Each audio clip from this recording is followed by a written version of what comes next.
Alright, good evening from N6MUD, ESSB Audio Outlaws. Getting the stream kicked off here. Hopefully we got better audio levels this evening. Sorry about the levels last night. Wasn't paying attention. So anyway, good evening. We'll find some ESSB activity here.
Is a frequency in use from November 6 Mike Uniform Delta, N6MUD San Diego.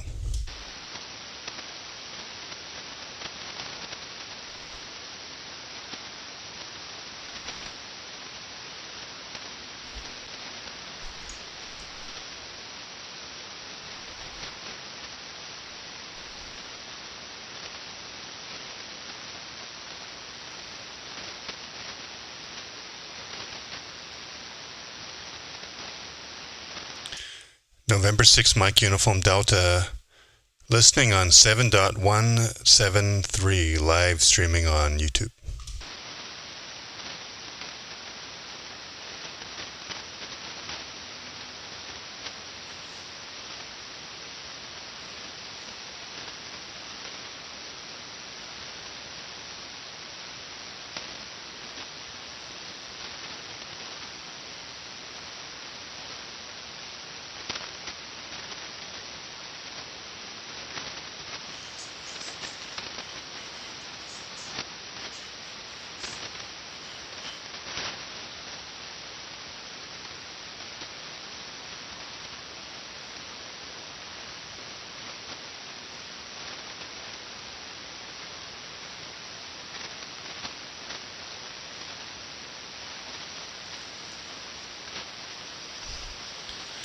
N6MUD San Diego.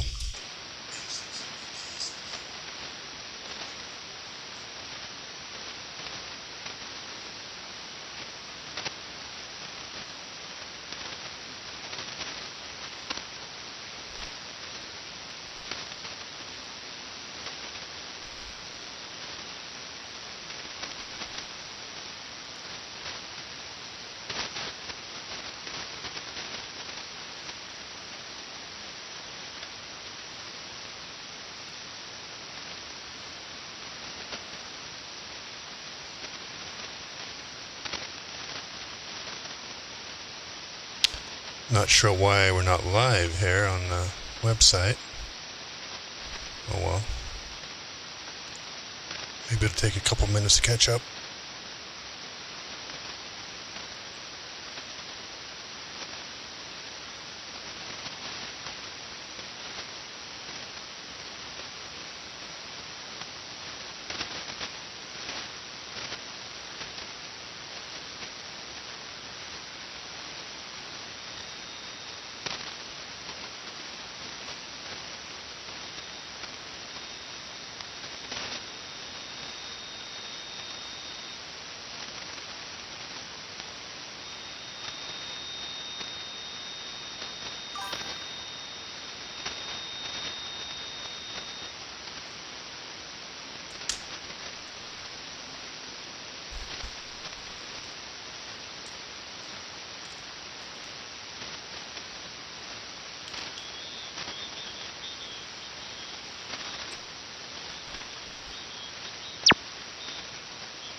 All right. Let's see. November 6 Mike Uniform Delta N6 MUD San Diego.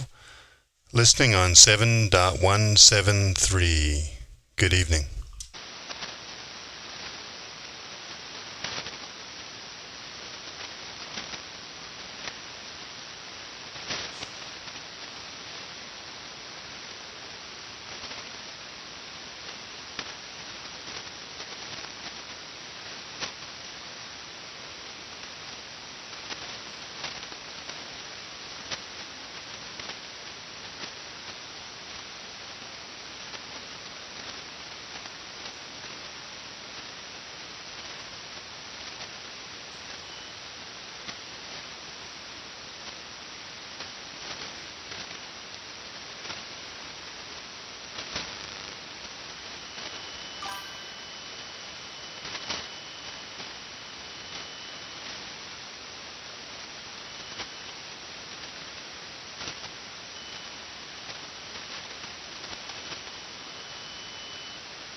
November 6 Mike Uniform Delta N6 MUD. Listening here on 7.173 San Diego.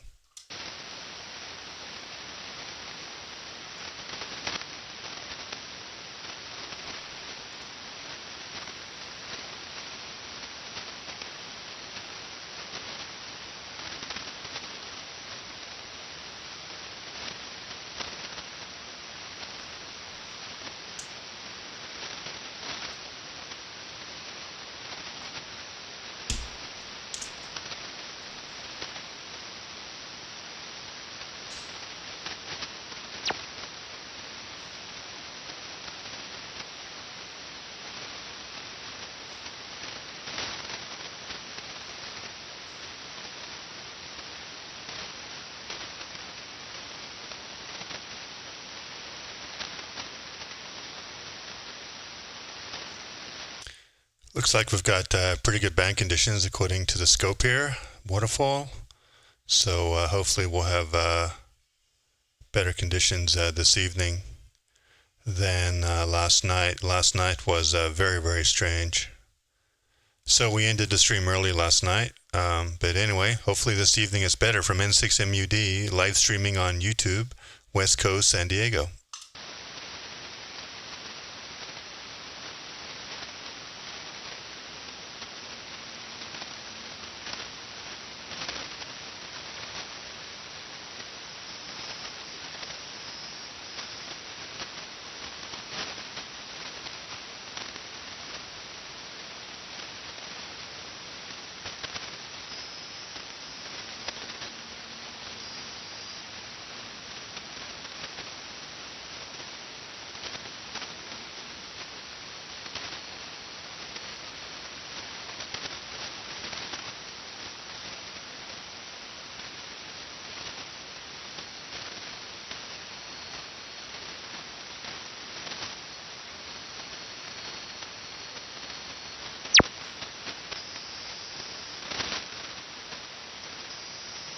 N6MUD San Diego, live streaming on YouTube on 7.173.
WB1G, Whiskey Bravo 1 Golf. Hey, Smitty, WB1G. Band's in much, much better shape this evening. How you doing, man? Oh yeah, I'd say so. You are loud and proud tonight. Funny, I saw your link in chat here as I just got into the shack, and regarding this rig, the 5200 Alpha, I gotta tell you, man, and I don't want to sound like a cheapskate, but the price of these mobile rigs, just for VHF UHF, spend $1,000. I gotta say, man, I don't like that. I mean, maybe a little too rich for my blood. If I'm spending $1,000, I kind of want all band. Oh yeah, I mean, I know people on this stream and HF really care about HF radios, but I just thought it was interesting. We've been anticipating this radio for years now, or I don't know, maybe not years, but how does this one compare to Kenwood's new offering, Smitty? Has Kenwood released a price on their offering that's in competition with this one? They have their competitor. I can't remember what the name of it is, the 7-something. But, yeah, that competitor, I mean, for all intents and purposes, it sounds like it's going to be probably $1,000. I wouldn't be surprised if it's $1,000. But gosh, I know prices have gone up and hardware costs more and you name it, half dozen and other reasons. But gotta tell you, man, that's a lot of money for a VHF UHF radio. And yeah, I know it's got a TNC in it. I know it's got a TNC modem, APRS. It's got a D-Star. All great. But shoot, I wish they'd make a version of this radio that was that dropped the D-Star, maybe even drop the APRS, or maybe keep the APRS and dropped it to $699. I mean, that would be a little bit more palatable than $1,000. You add tax in, and that's an expensive rig. I mean, you can buy HF rigs for that kind of money. Oh yeah, I agree, Smitty. I wouldn't spend that amount of money on a UHF VHF rig. I mean, I thought I spent a lot of money on my Kenwood THD7A, whatever that radio, that handheld, man. I think I paid close to $500 when I first came out for that handheld, and I thought that was a lot of money, and that's just for a damn handheld. Yeah, I wouldn't spend $1,000 on a UHF VHF mobile unless I could justify it based on if I was driving to work every day, using it an hour to work, an hour, on the way home, then sure, maybe. But I very rarely do any UHF VHF these days. Anything I do, I'm on All Star. I'm on my my Anytone or something, right? So I'm not on a mobile. So yeah, I think everyone's got to be able to justify it. But I don't think they're going to be selling many of these radios, especially with the cost of gas and cost of living and inflation and all the other expenses everyone has these days. Well, you look at the predecessor of it, the D710GA Golf Alpha. I own one of those. I bought it secondhand off of a ham, and I spent, I want to say, $450 on it used, and I was like, oh, I mean, it hurt. But it had a built-in TNC. It has APRS. It doesn't have a D-Star, and this is the Kenwood, by the way, TM-D710GA. I love it. It's a great mobile rig, but like $450, $500, that was a lot of money for that. And I don't care that it doesn't have D-Star. There isn't a whole lot of D-Star going on in the region, so there's that.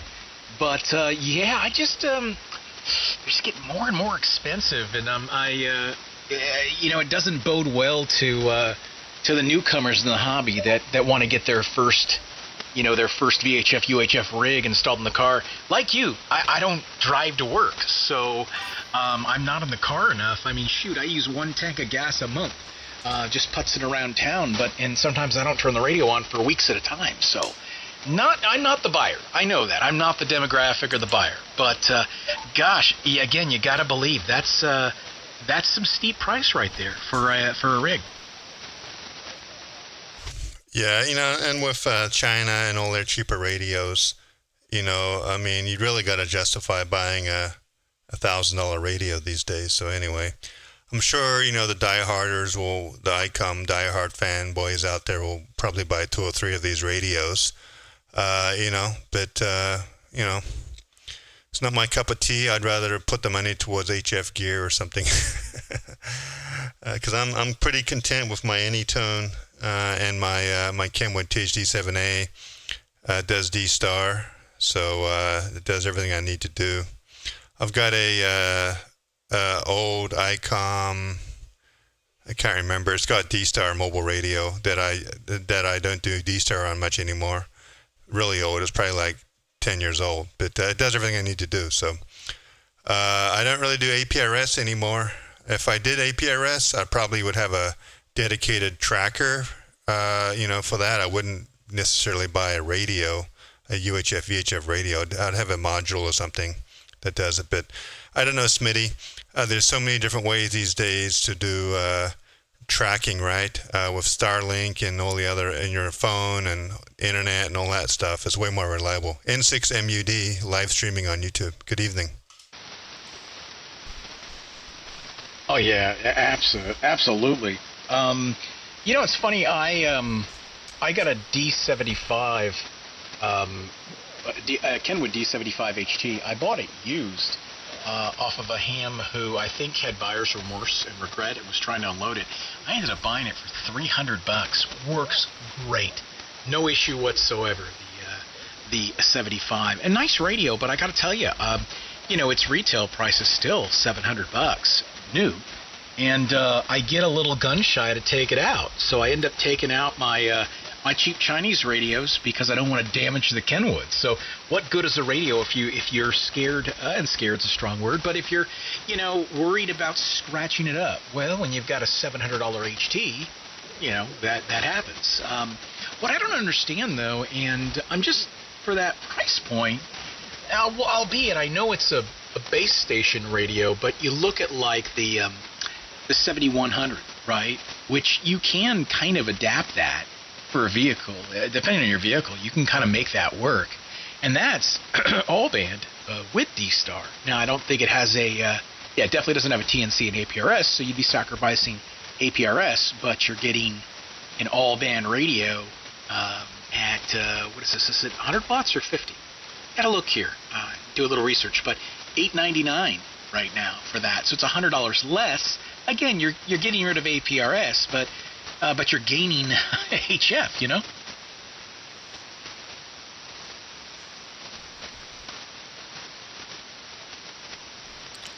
Yeah, copy that.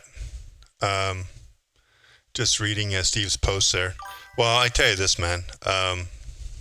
Yeah, I'm sorry. I don't know if I said I had a THD7A. I've got a D74, THD74, which is a predecessor to your 75, and yeah, I paid like $500 or close to $500 for that thing new, and that thing's old, so it still runs fine. Now, battery life sucks. Believe it or not, man, my Chinese Anytone gets way better battery life than the Kenwood, and it's a quarter of the price. So interesting technology there.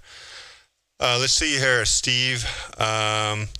So what's he saying here about some big numbers here? Let me read this. Oh, okay. So he's talking about a tower and a beam. So Steve's going, he's going a big station there. 28 grand for a decent tower and a SteppIR, the urban beam. The SteppIR urban beam's not even a real full-size beam. I mean, it's not bad, but it's definitely not a full-size beam there. So anyway, interesting there, Steve. You could probably cut that easily in half if you look for used gear. I don't know how common it is to get used gear, but they have swap nets out here and on the radio and that, and people are selling towers and all that stuff, and SteppIR beams now all the time. But anyway, a lot of dough for a decent antenna there. What do you think, Smitty? Well, it's funny. I was talking to my wife, and when we were on our way to Virginia City, I was driving along the road, and I looked off to my left, and there was a beautiful, I would say easily 75-foot tower, easy, and 2 of them actually, and giant beams in the air. And I thought to myself, now see that right there, that's wicked. But you know, to Steve's point, for example, or to anybody's point, for example, you got to have enough yard to accommodate. You know, you don't want to. I know you can with permits and everything, you can put a beam up anywhere you want. But well, within reason, right? But you know, it doesn't. If you try to do it on a small lot, for example, it's just, yeah, I don't know. I kind of tacky looking, and not that I care as a ham. I mean, my house has a dozen antennas on it already, but I just mean it just a beam and on a small lot type house. If I put a beam up, the beam would extend beyond my fences, and that's just, you know. Yeah, I wonder if Steve has land. I know that he was chatting with Jeff a couple days ago in chat about land and that, but oh yes, Smitty. But you know what's weird though, and Randy does this, right? Randy KK7TV. He's got a real nice crank up tower. He's got monoband Yagis. I think it's like 70 or 80 foot tower, and his wife's okay with that tower. But the minute he hangs a couple wires in the yard or does a loop, his wife doesn't like that because it's messy. If you have a tower and it looks, you know, it's perfectly straight and symmetrical, it actually looks a lot less messy than a bunch of wires stringing around your yard, if that makes sense, right? Oh yeah, that's good. But yeah, it definitely does. I'm looking at Steve's comment too. He says it would be enormous. He just doesn't care about that. That's all right, man. Good for you, right? My wife would never go for it. It's not a bad thing or anything. I mean, that's just, you know, it's not her style, and it would definitely bug the hell out of her. So, you know, happy wife, happy life. And I gotta say, you know, like to keep her happy. Absolutely no doubt about that. Yeah, and let's face it, Smitty, for what you do rag chewing on 40 meters ESSB at nighttime, a beam's not going to do any good. Even if you did have a 50 or 60 foot tower, you know, and a mono beam, 40 meter beam, a monster, it wouldn't do you justice, because you'd have to spin that thing around, and you've got people, you wouldn't just be able to point it in one direction, right? And that's what JR faces. He's like, you know, when I'm talking to you guys, I just use my loop because it's omnidirectional, you know, and really, unless you're like a big time DXer where you want to actually target a signal in one direction, then great. But I get Steve's point. Steve wants to point his beam out west so he can talk to us. So there's value to that. But for us on the West Coast there, Smitty, I think a beam would be counterproductive, at least for what we do here. Do you think he realizes that we're really just not that great to talk to? Like, I mean, I'm proud that he wants to reach out and touch someone. But well, Steve, I don't know if we're that awesome to talk to. But I don't know, to be flattered or maybe feel like there's some light stalking. Hey Jim, good evening. Welcome. good evening. Hey, I've got a question for you. Icom just released pricing right on that new radio, the 5200A, for $999. Do you know what the pricing is on the Kenwood rig that's competitive with this new 5200? Yeah, 1,200. So there you go, Smitty. They broke the barrier. The seal has been broken. You can now throw more than $1,000 away on a UHF VHF radio. That's just astronomical. That's insane. We already have over 200 pre-orders. Wowza. And how many do you think you will have for the Icom? I think it just got released today, the pricing, right? So the Icom pricing was released last month, and we've only had around, just under 90 pre-orders, and over 200 on the Kenwood already. Wow, so I think if I was to pick one of those radios, Smitty, I'd pick the Kenwood. I'm just more of a Kenwood guy than an Icom guy when it comes to mobiles. Yeah, man, I'm right there with you. I can't hear Jim locally, but I pulled up Utah and I hear him there. But hopefully he can hear me, maybe not. But at any rate, I hear him in the background. He's doubling. All the way down, and when the sun hits it, the screen's readable. And at night, it doesn't blind you when you look at the screen. Jesus, I can hardly hear him on Utah. A little bit of a double there, Jim. So, Jim, you're saying which one has a better screen? Is it the Icom or the Kenwood? The Kenwood. The screen is transflective. So if you remember, say, a old Game Boy, how the screen looked. When sunlight hits it, the screen is readable. The neutral state of the screen is actually white. So what that really means in practice is you can set the backlight to the lowest level like you would a black and white display. During the day, if sunlight's hitting the screen directly, you can still read it. And at night, the dim backlight doesn't blind you when you try to look at it. Interesting. Wow. Okay. Wow. So there you go, Smitty. The extra $200 gets you a better screen. You ask him real quick here because he's not going to hear me locally, but did the pricing for the Kenwood get released? Yeah, sorry, you missed it. Yeah, the pricing for the Kenwood got released. Sorry, Jim, Smitty can't hear you. So you don't have to think about...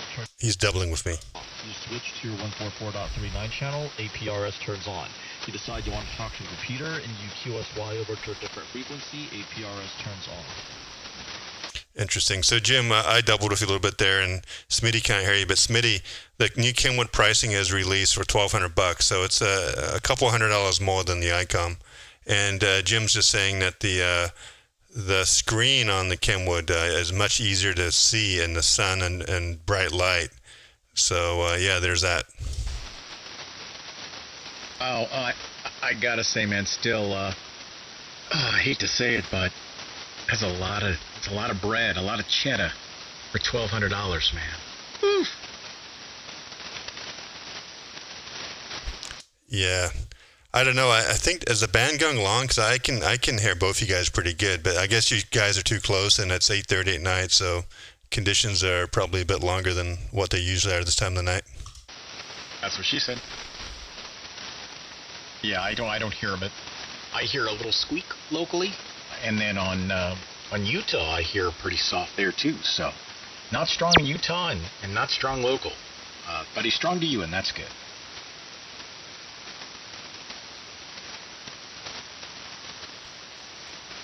All right. So in summary, I know we're on HF here, but in summary, comparing those two radios, the 5200 with the new Kenwood, I don't have the model number offhand.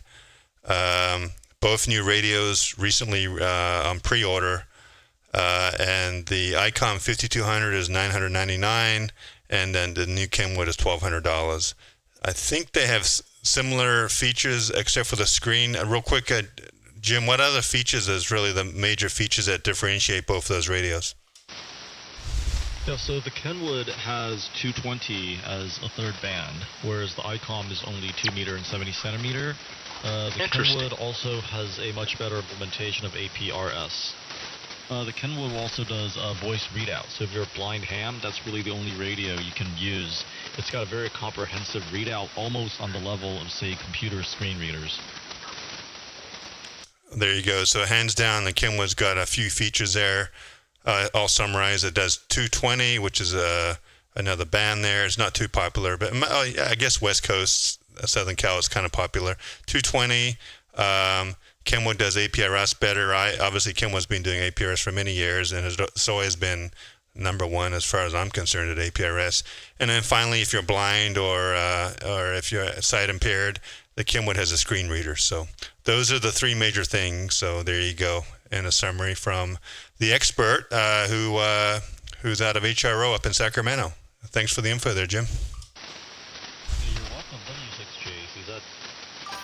It's interesting. I'm looking at R&L right now, and the price right now for a FTDX10 is $13.99.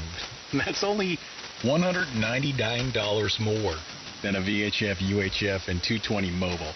I know. They're different radios. I get it. But man, that's tough, man. $1,200. I love Kenwoods. I don't think there's enough bump for me to jump to the new Kenwood because I've got the 710GA. So really, all I'm missing right now is D-Star and the nicer screen. And the screen would be really nice, but I don't know that it's $1,200 nice for a schmuck like me that hardly uses his mobile. WB1G.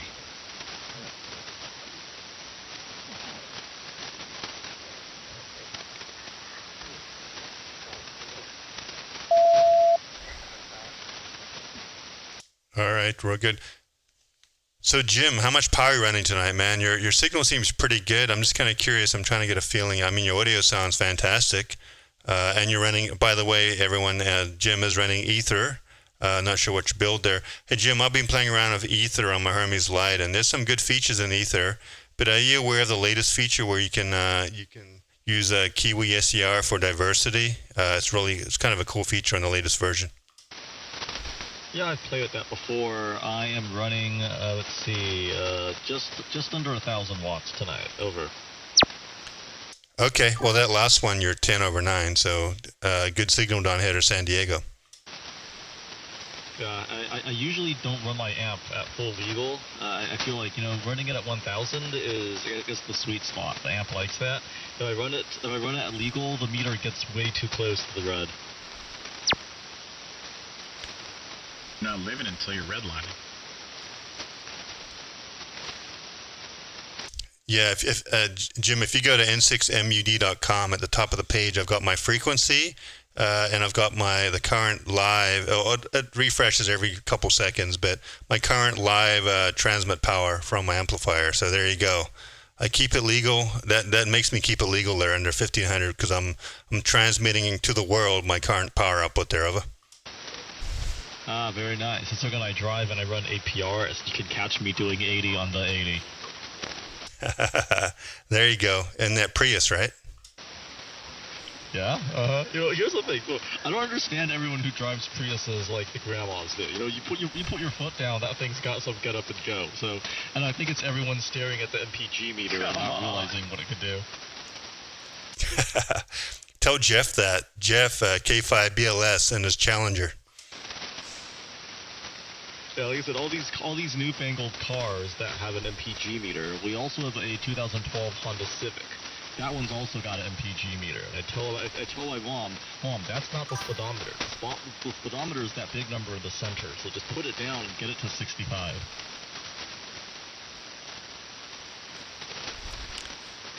Hey, Smitty, are you copying this, what Jim's saying through the SDR, or do you want me to relay, or what? Oh no, 100%. I've got poor man's diversity receive going right now. I hear everything. Yeah, that's why I was like, I'm calling out of the Prius garbage. By the way, I drove my sister-in-law's Prius, and that thing was gutless. Now you want to talk about like a Tesla? Well, now we're talking. But Prius, get out of here with that. Yeah. Hey, turn on that diversity receive there, Jim, and you could hear Smitty.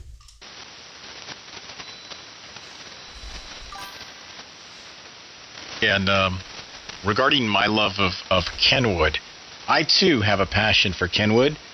They make really good radios, really quality radios. They're definitely not fast about releasing new product or product in general. I mean, how long have we been waiting for the new mobile radio? But still, man, they make good stuff, and I like me Kenwood. Yeah, I'm looking forward to seeing what employee price on that bad boy is. I am too. I need to find an employee that likes me enough to buy it for me. Hey, what's the model number for that Kenwood, Jim? Maybe if we're lucky, maybe around 700, but even that would be a tough pill to swallow. 700? That's beautiful. 700 for employee pricing? Oh, I got to get a job at HRO on the side. Apply today. Hey, yeah, what's the model for that Kenwood, Jim? Tango Mike Delta 750. Okay, I'm gonna post a photo of that in chat just so people have that for reference.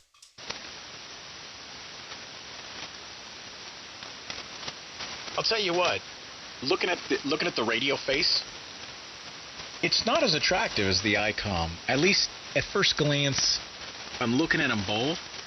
Oh, maybe, I don't know. Maybe it's kind of growing on me a little bit as I have it up. But again, it doesn't have to look pretty, right? It's a Kenwood. But let's see. Let me pull up the Icom side by side here. And not that you judge a radio on its looks, but looks like the Icom has a bigger screen though. But to Jim's point, the screen is better on the Kenwood. So there you go.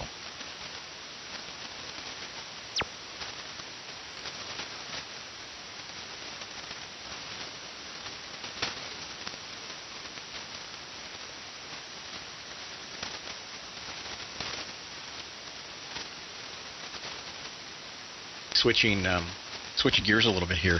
Boy, I'm really enjoying Silo. I'm really getting into it. I'm on episode 6, so I'm kind of, it's kind of one of those shows, as you know, Craig, that you have to pay attention to. You can't just put it on the background or anything like that. But I'm enjoying it. It's clever, and obviously I'm not going to spoil anything. I'm still wondering what the hell's going on, so I just really hope, and James said not to worry, but, you know, I loved Lost. Do you remember the TV show Lost? And, boy, that was all the rage, and I thought it was so creative, and I dug it, until they never, well, they eventually did, but they built up too many questions. And after a while, you're like, I can't even keep up with it anymore, because we're so deep. I mean, what happened here, and what about this person and that person? Yeah, I got into that, and I agree, Smitty. I'm going to have to go. It's been a while since I got into Silo. Like I said, I was watching it when I was jet lagged, when I was on the plane, and I got lost, and then I kind of lost interest. But I need to allocate some time. But now I'm into Reacher. I'm starting Reacher from the season 1, so I'm on an episode like 6 or 7. So Silo is going to have to wait. Reacher's a pretty good series, thanks to James. It's a good series. So I think I've got a couple seasons of that to watch before I can flip back to Silo. So. But yeah, both of those series are amazing series. I've heard about Reacher, and that's on my list. I haven't seen it yet. The one that you do need to see, by the way, is Pluribus. Pluribus is wicked. Okay, I'll check it out. What streaming platform is that on? I think Apple TV. I could be mistaken, but I think Apple TV. Yeah, okay, I got Apple TV. I'll give it a shot. I'll add it to my list. Oh, I think you'll like Pluribus. I highly recommend it. Let's see. It won Emmys, so it definitely is an award-winning show. But yeah, really, really solid. Only one episode, or one season, sorry, right now, and only 1, 2, 3, 4, 5, 6, 7, 8, 9. Nine episodes, and you can blow through them pretty quick. They're an hour each. So think 9 hours, a couple movies back to back, and you could blow through it. But gotta say, man, I really enjoyed it. Yeah, and by the way, Scott RRV commented. He said he binge watched the first, second, and third, and fourth seasons of Reacher, and he loved it. So good deal there, Scott. Happy to know you putting that time out in Idaho to good use here, to catching up on some of your binge watching some of your TV shows there. Oh, nice. I see him. Boy, I love that full duplex chat between both YouTube and the website there. Yeah, second and third and fourth seasons of Reacher. I got to check that out. Again, James didn't steer me astray with Silo. So we'll see how that keeps going here. Spello Losty here. Oh, okay, Steve says he's a fellow Losty. Yeah. Oh, yeah. It's funny, the first couple times I saw him, I didn't realize that was Tim Robbins. But yeah, he's great. He's great in it. And regarding Lost, yeah, I really liked that. That was back when J.J. Abrams wasn't putting out crap.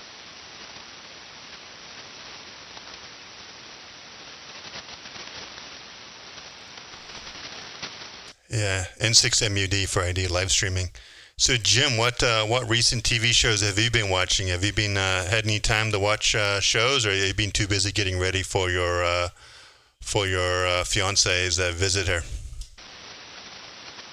Well, right now, whatever plays on broadcast. Yesterday I had NCIS on the TV, and then earlier I had Chicago Fire. Just basically whatever's on broadcast. Copy broadcast. Quite frankly, I don't watch broadcast anymore. I cannot handle all of the political commercials, all of the commercials, and all of the garbage, so I try to avoid that. I really only use broadcast television for sports these days. Is that the stuff that comes in over the antenna? TV. I really only use the TV when playing video games these days. But every now and then I'll turn it on and see what's on. Just to kill some time. Watch like it's like CSI, Criminal Minds, just those boring crime drama shows. Yeah, I get it, Jim. You're too busy to watch TV, so yeah, I hear you. Well, I'd much be rather out here in 40 meters than watching TV. So there's that, right? You got to take a break from watching TV every so often. So it's nice to get out here in 40 meters and chat to you guys about all these various TV shows that I need to catch up on. You know, I can barely play video games these days. Back when I was in high school, you know, I could sit down and play a video game for a good, 4 or 5 hours. Wait till you're married. Turn on the PlayStation, I get bored after half an hour.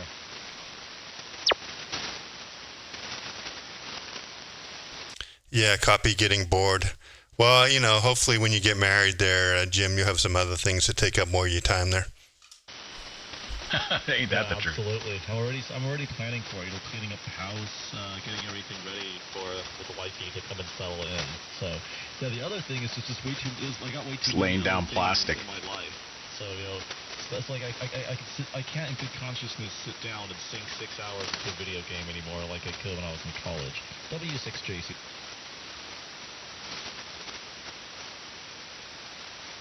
Oh, Jim, the places you will go, brother. The places you will go. WB1G, Sacred Tomatoes. I wonder where our good friend James, Idaho, and Mr. K5BLS are at. I wonder if they're taking a break tonight. We'll have to see. Where is everybody? I mean, the whole... Well, I guess we're down in the extra, but I don't think that's necessarily it. But you got Scotty number 2. Well, I guess he's a general. But not a lot of folks showing up lately. Did we scare people away? I don't know. We can go back up to the general, but the last time I was up there, I got jammed, and it wasn't too much fun dealing with the jammer. Boy, there is a guy up on the top side of the band, and he is squirting that IMD. Speaking of IMD, my presentation is very soon to be released on YouTube. I'll let you know when it hits. I got to preview it. Sometimes, when you listen back at yourself and I'm like, what the hell was I saying there? Or you hear yourself and you're like, I said that backwards. And but all Monday morning quarterbacking aside, it turned out all right.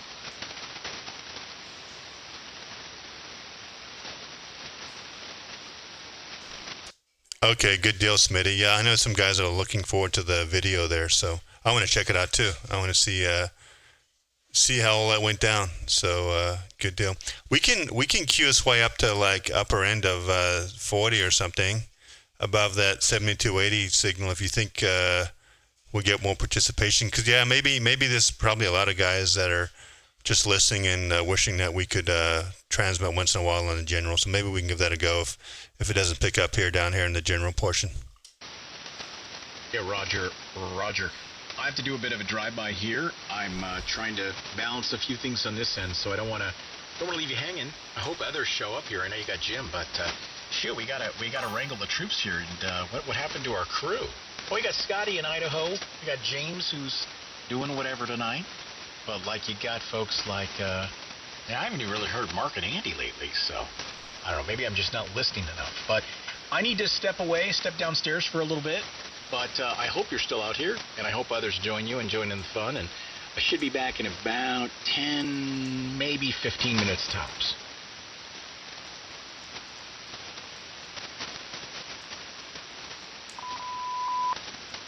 All right, Smitty. Yeah, I'll be out here.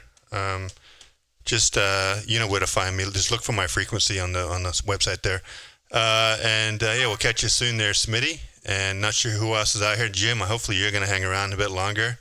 And maybe, just maybe, if we don't get too much more activity, we'll QSY up to the general portion. But if there's anyone out there that's listening and wants us to move up to the general portion, put something in chat so at least we'll know that there's some activity up in general. N6MUD, San Diego. All right, man, I'll catch you in a little bit. And Steve, good talking to you virtually, I guess. And yeah. Hope I catch you here in a little bit. WB1G, Whiskey Bravo 1 Golf.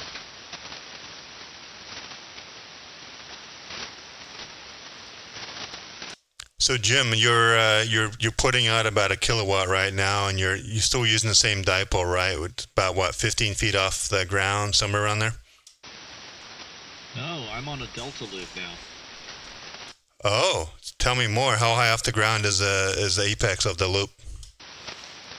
34 foot. Okay, well maybe that explains why your signal's bigger. Yeah, because you're constantly in the red right now. So delta loop. So I'm assuming it's a vertical delta loop. Is that right? Horizontal delta loop up 34 feet. I think the highest side is 34, and then I've got another side that's I think like 25, and then the lowest side is 18. Oh, okay. How long have you had this antenna? I think this is the first time I've heard of it. Is it a new addition? Yeah, it's been up there since late May, early June. Oh, okay. Well, I wasn't aware of it. So you got the delta loop. Is it fed with of a balun, a 1-to-1 or 4-to-1, or how are you feeding it? I'm feeding it with a 4-to-1. The Palomar engineers, they claim it'll take 5,000 watts, and I put it together with 12-gauge wire. Perfect, man. So what happened? I mean, all of a sudden, you've got this bigger antenna up.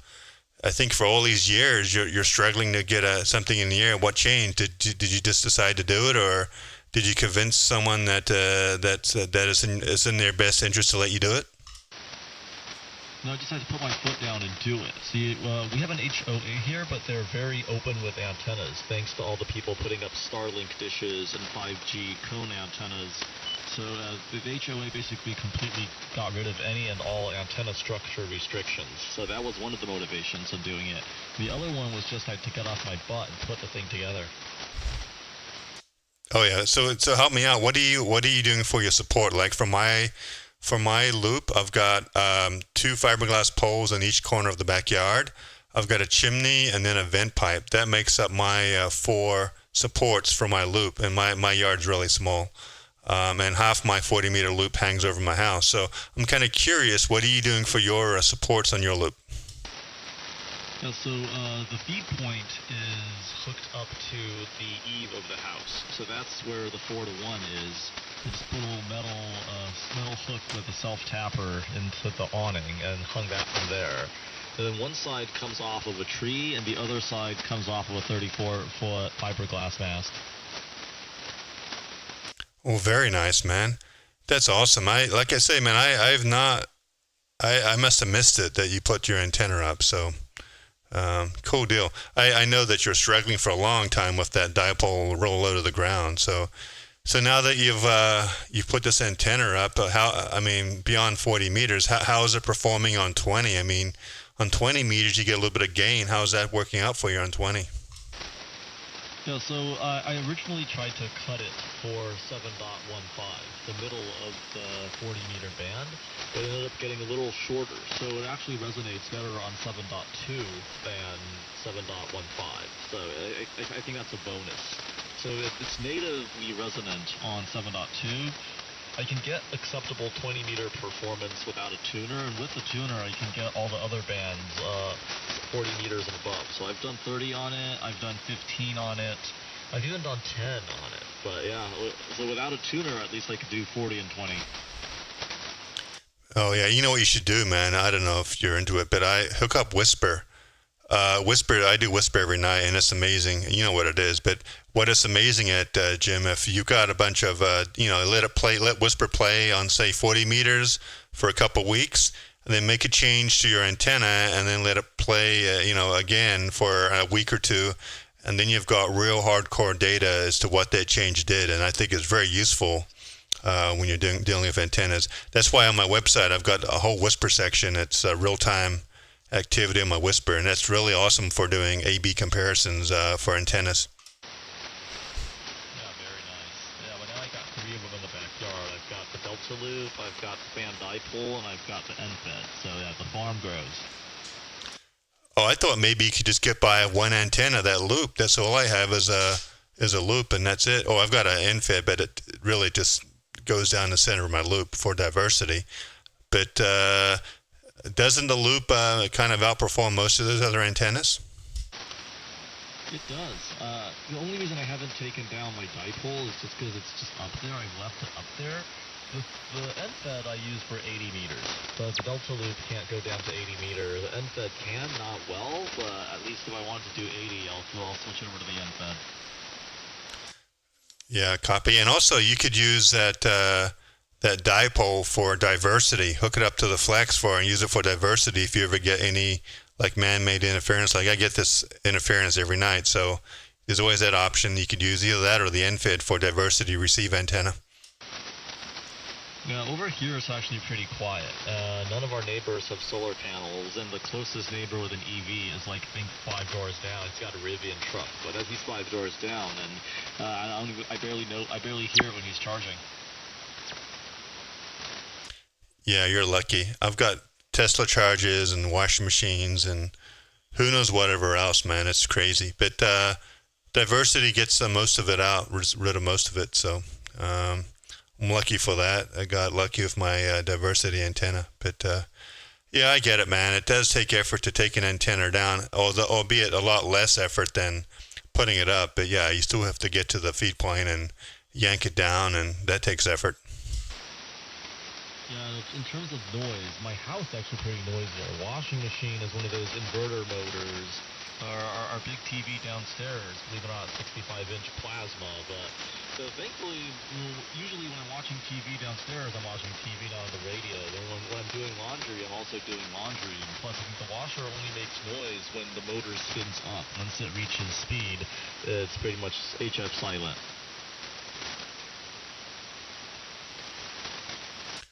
Yeah, or the washer, right, when it's in the cycle where it's going backwards and forth, you know, that cycle there, articulation cycle, that's crazy, and there's all types of interference there, but luckily we don't do much of that at nighttime, so, but, and my solar panel doesn't make, I've got inverters on my roof for solar, and they're pretty quiet, so at least my solar's not the source of any noise. Now my neighbors, yeah, that's a whole nother story. Yeah, I feel ya. W6JCZ. I want to QSY over to 5G, and I might be back later, but wifey's calling, so I'm going to QSY over to 5G. Yeah, have a good talk tonight, and as always, yeah, nice talking with y'all. W6JCZ. Be right back. All right, Jim. Hey, man, good chatting with you, and we'll talk to you later. N6MUD San Diego live streaming on YouTube.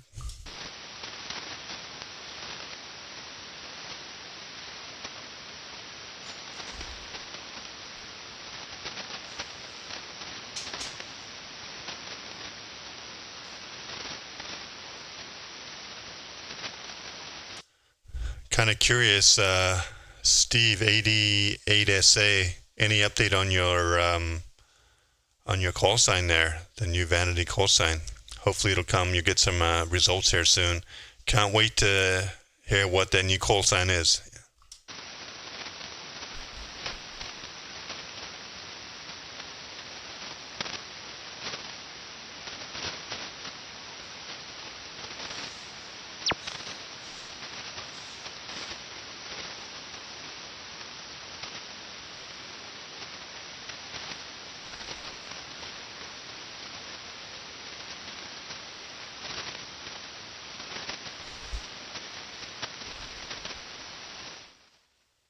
Let me just lower this. It looks like we got way better band conditions this evening on 40 meters. So that's good to see the band came back, but not too many people are doing ESSB right now. So maybe a lot of the guys just took a break tonight, you know. So anyway, it's 9 o'clock here.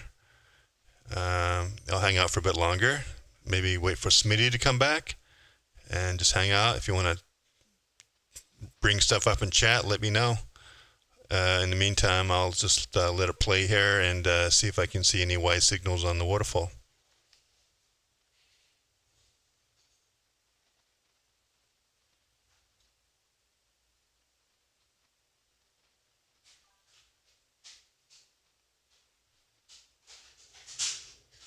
Wow, 1x2s are hard to come by. Interesting. Yeah, 1x2. Good luck on getting that 1x2. Yeah, not too many of those around these days.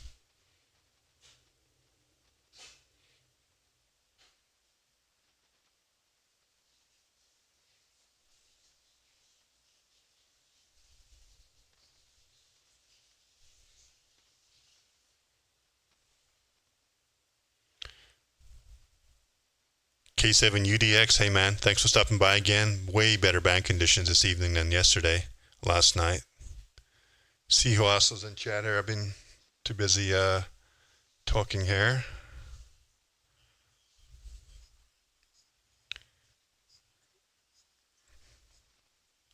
Scotty, listening. Hey Scotty, I'm watching Reacher too. I'm beginning the first season, episode 6 or something. Good show. See here.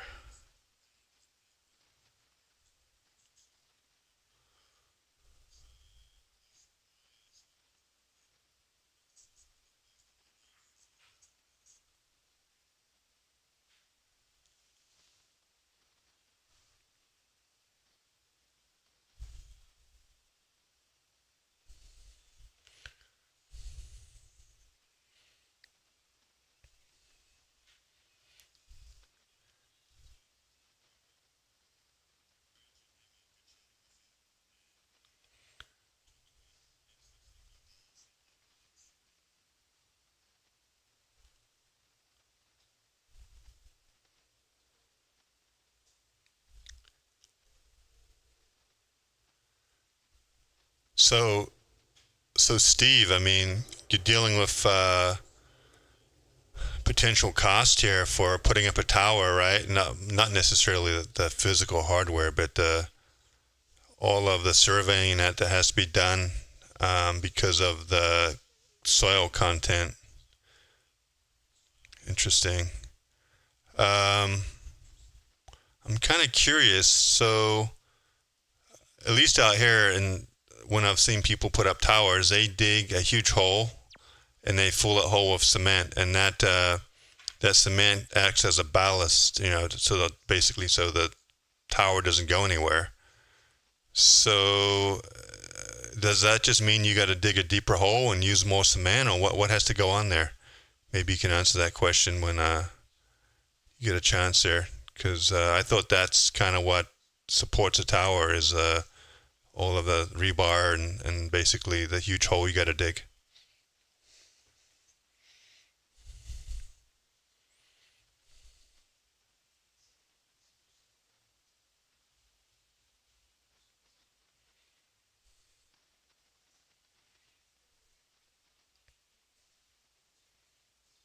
I don't know. I'm not a tower expert.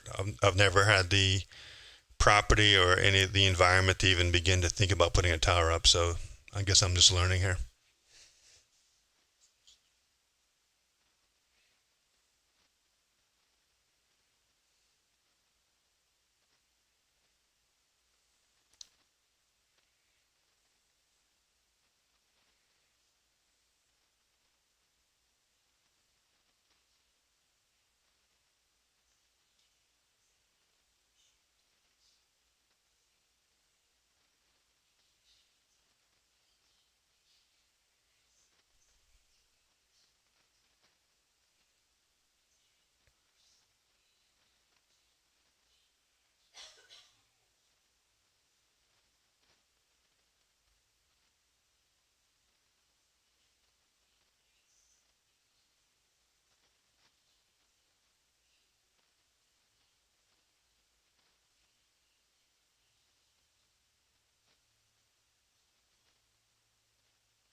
Sounds complicated. Yeah, I hear you, man.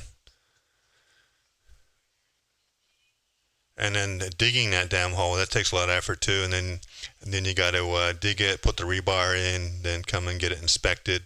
At least out here you do, before you can pour. You pour it, and then you put the tower up, and then you can do a final inspection. So, but yeah, the calculations for wind load, share, and all that, wind share, and all based on the how many square meters of wind load or whatever you have up in the tower. So the SteppIR Urban is really just a rotatable dipole. So you're not going to have much wind load on that. So that really should help you out for the calculations there. But you don't want to design a tower just for a single antenna that you have now, right? You may 10 years from now, you may want to get a monster SteppIR, and then you got to make sure that you can handle that.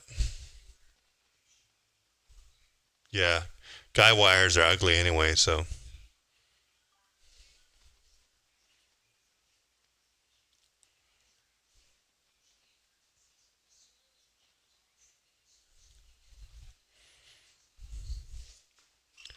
November 6 Mike Uniform Delta N6MUD live streaming on YouTube, listening on 7.173.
Okay, EPA budget.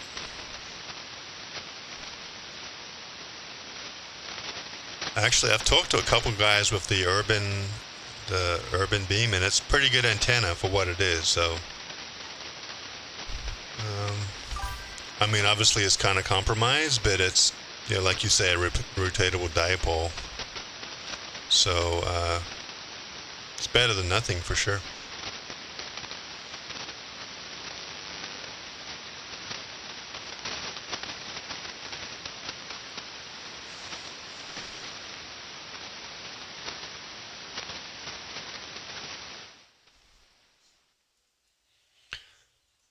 Lower the receive volume down. I'll turn it back up when I hear some activity.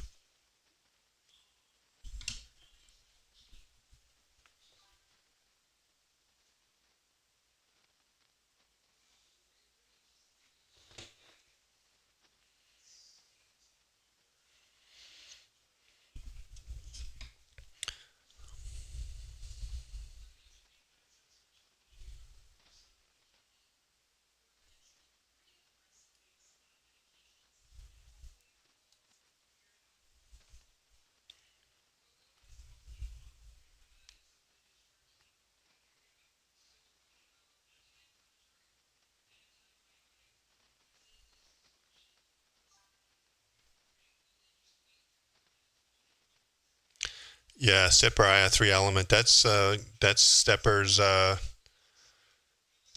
That's the most popular antenna, I think. You can find those used too.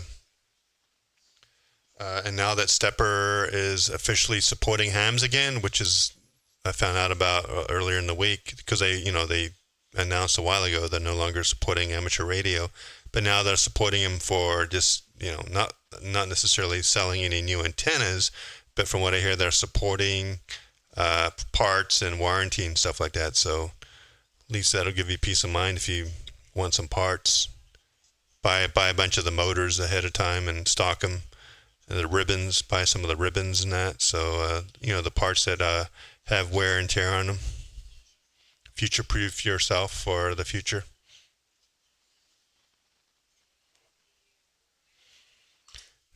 November 6 Mike Uniform Delta live streaming on YouTube 7.173.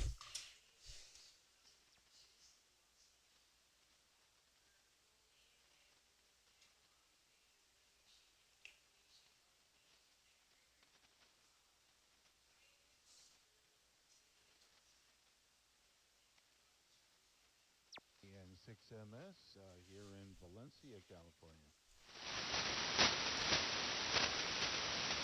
Hey, Mike, Valencia, N6MS, N6MUD. How's it going, man?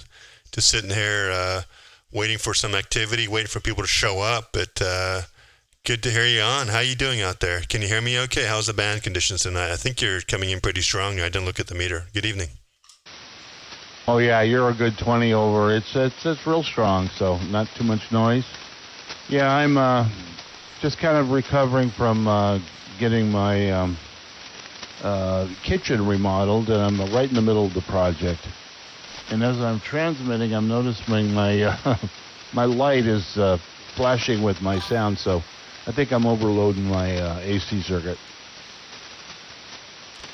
Oh, copy that. So what did you get done in the kitchen? My wife and I did a whole kitchen remodel, like, I don't know, 15 years ago. But after getting a quote for custom cabinets, I just refaced my current cabinets myself, got the kit and did it myself, and put in new countertops and new cupboard faces and drawer faces and handles. And it looks pretty good, but I'm kind of curious, what are you doing to the kitchen? Well, kind of the same thing you did. I was going to change the cabinets out, but mine are all pure hardwood, so that was worth saving. I'm having a guy paint them all and redo the doors, put in new quartz countertops, changing out the stove, doing induction. I had recessed lights. I plastered that over, and now I have just little can LED lights. And going away from the oak and into the white with black poles on it. So I think it's going to look pretty good. Oh yeah, that's what we did. That's any type of money you put into bathrooms and kitchens, you get it back. You get like 80%, at least 80% back. So unlike landscaping and whatever else you can do, right? It's always a good investment to do those kitchens and bathrooms. Yeah, I almost was going to change out my Samsung refrigerator because it wouldn't put out ice. The water thing didn't work. The front panel was not functioning, and I found out it was in child safety mode. And I felt like an idiot, but I took the alarm off, the lock off, and now everything's fine. So I dodged a $3,000 bullet there. That's awesome. Cool. Good deal. You figured that one out. Wow. Well, it always just like I installed some new software on my iPhone for my Victron solar controllers. Victron, they make really good solar controllers and stuff. I upgraded the software on my iPhone, and all of a sudden my Victron controller stopped working. It wouldn't connect to it. The Victron controller went into some limp mode. There's no power coming, no solar being generated. I'm like, what the heck? So anyway, obviously there's nothing wrong with the controller itself. I just had to do a hard reset it, and then when I did a hard reset, everything came up and that. So not as expensive as your refrigerator there, but happy to hear that you dodged that bullet, because that $3,000, that can go a long way in the ham shack there, Mike. Over. Yeah, and I saw the little lock light on it, and I kept trying to push it and turn it off, but I went on to AI, and they say, no, you got to hold it for 8 seconds. Oh wow! Okay, good deal. So AI saved you $3,000. Yep, that was a good one. I mean, I know a lot of people are up in arms about AI and how it's taking jobs and data centers and all that stuff. And there definitely is a negative cost to AI. But I got to tell you, man, I've just been doing a bunch of vibe coding and that on my website and a bunch of other stuff. I'm looking into automation stuff, and it's like mind blowing how more efficient you can be. I'm like 5 to 10x more efficient coding now and creating stuff than I ever used to be. So from that perspective, there's somewhat positive as long as you control it. But yeah, but then again, just having AI to prompt it and say, hey, my refrigerator's broken. Here's a photo of it. Help me out here. And it can figure everything out for you. That's pretty amazing. You notice in chat here, I added search in our chat here on n6mu.com, and I made it search across images. So I have it now. When you upload an image, AI will try and describe what's in that image, and it's pretty funny. Sometimes it gets it right, sometimes it gets it wrong, but it's not perfect. But anyway, it's pretty funny what AI thinks some of these images are sometimes, especially about amateur radio stuff. Yeah, I've used it before, actually in Thetis, to try to figure out settings and stuff, and you know, the software changes so fast that the settings, the interface changes, and it leads me down paths that don't exist anymore. So it could be a problem, but I'm afraid it's going to be like the calculator. You know, once people got used to using it, they couldn't do math anymore. Or they can't think for themselves, right? Any little problem they have or question they have, it goes straight to AI. Yeah, I get it, man. People are going to become so dependent on it.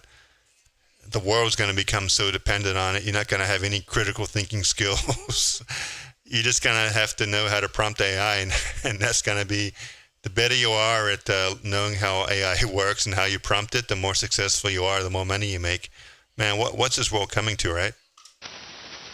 Well, I have an analogy of, you know, we created this AI, and it gave us all these powers and addictions, and it stirred us to spend vast amounts of money to build it, to make it better, to put more of it, to get it into space, and it's like its own creation that's harnessing the human race to advance itself. I was just reading today, OpenAI though are going to put the brakes on some of their leading edge stuff. I guess they're going to try and slow down a little bit, put more safeguards in, try and actually put some guardrails around this so it doesn't go crazy. And obviously, all the investors don't want that. They want full steam ahead, right? Although some of them may, if they're smart, they may embrace this. But anyway, at least it's going to be, at least for maybe, I know Anthropic and some of the other guys aren't going to do this, but at least OpenAI is beginning to realize that, hey, you know, this technology can be real dangerous, and we need to slow down a little bit and put some protections and guardrails so it doesn't take over stuff. Yeah, but you got to get China to follow suit. You know, there's a kind of a fungus that lives in the forest floor that attacks ants, lives in their body, and when they're ready to reproduce, they control the ant's brain to climb up to a high branch or a high grass. And then the fungus sprouts out of the ant's brain and spreads its spores. And that's my analogy. Yeah, China's not going to slow down, but yeah. Anyway, TBD on what happens here. I have a feeling OpenAI is going to be under the gun to not pause for too long, so maybe it'll last a couple weeks at most, maybe a month, but I don't see the pause happening for more than that because there's so much money at stake. And also, OpenAI is looking at going public soon, so maybe not as soon as I'd think now because of this latest stuff. But anyway, everyone wants to make their own money off this stuff, and you know, and there are some multi billionaires that are being made just off the SpaceX IPO and that. So, but anyway, it's not me. I'm not making billions of dollars off this technology. I wish I could figure out a way to do it, but so far, no luck. Yeah, well, it is going to be a critical natural resource, but I don't like to have the big data centers too centralized. I think that having them smaller and more distributed is being less vulnerable. Kind of makes sense. Well, that's why Musk wants them in space, because everyone's got the not in my backyard mentality, right? Prisons and data centers, everyone has the same dislike for them. So, you know, you can't put prisons in space, but you can put data centers in space, supposedly, and I think that's what Elon's banking on. So we'll see how long it takes for him to figure that out.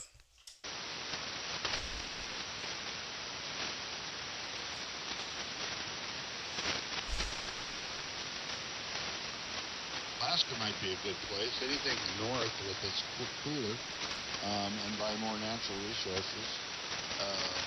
I think that's going to make sense, but it has to be defensible. If there's ever a world war or a big conflict, you know, the data center is going to be the target. So you kind of have to be thinking about protecting them.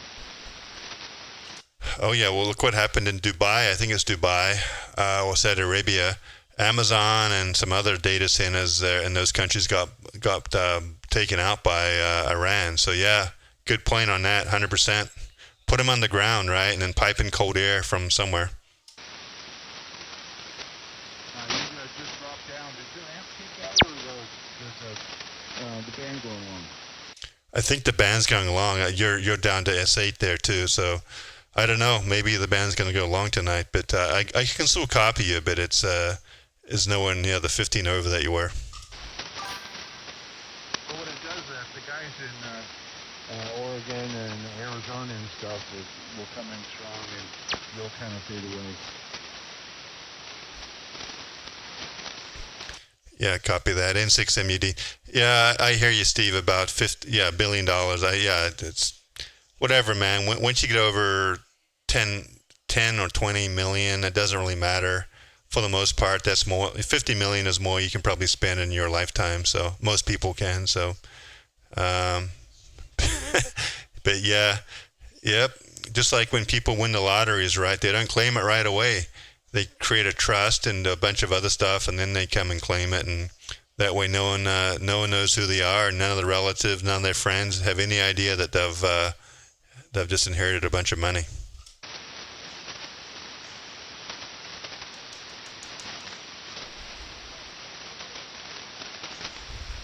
Hey, Steve, did I lose you? Mike, did I lose you? Are you still there, or did the band just go? Yeah, I still got you. I put the gain up a little bit, but I can still copy. Okay, yeah, I got you still. We'll see how long this lasts, but real good. Well, how long is the kitchen renovation going to last for? When do you think it'll be done? Is it something that's almost done, or are they going to drag it out for a couple more weeks?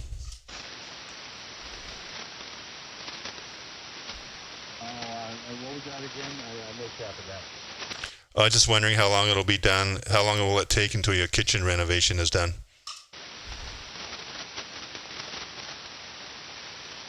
Yeah, you're dropping out, Craig. All right, catch you later, Mike. Have a good evening. Thanks for stopping by. N6MUD live streaming on YouTube. Okay, 74.